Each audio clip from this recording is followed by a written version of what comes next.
Hello' বন্ধু বান্ধৱীসকল, যোৱাকালি আপোনালোকে বহাগৰ দিনাখন কি কৰিলে বাৰু? আমি গ'লোঁ ডিব্ৰুগড় খনিকৰ পাৰ্কত থকা জগন্নাথ মন্দিৰলৈ। আগতেও গৈছোঁ, বহুত ভাল লাগে গৈ। তাত আজিকালি ৰাস্তাৰ পৰাই মানুহ ধৰি নিয়ে থালৰ কাৰণে, পূজা থালৰ কাৰণে।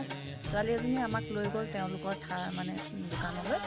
তাৰ পৰা আমি এখন থাল সজাই মেলি লৈ গ'লোঁ, তাতে জোতা চোতা থ'লোঁ। লৈ পেলাই আমি ওপৰলৈ গৈ শ্ৰী জগন্নাথৰ সেই থালখন অকণমান শুদ্ধি কৰিবলৈ ওপৰলৈ গৈ পেলাই যি য'ত অৰিহণা থাকে তাতে দি দিবগৈ লাগে। আৰু ভিৰ আছিলে, কালি নথকা নহয়, বহুত ভিৰ আছিলে আৰু বহুত দূৰৰ দূৰৰ পৰা মানুহ আহে।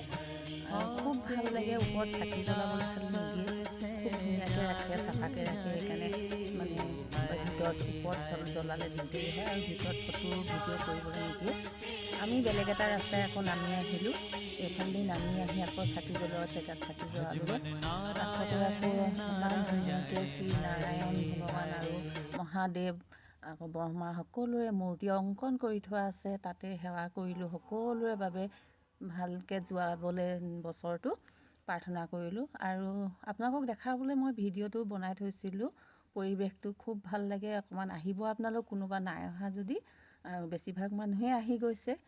আৰু কেনেকুৱা পালে ভিডিঅ'টো জনাব, ভাল পালে লাইক কমেণ্ট কৰিব। আজিলৈ আহোঁ, বাই বাই।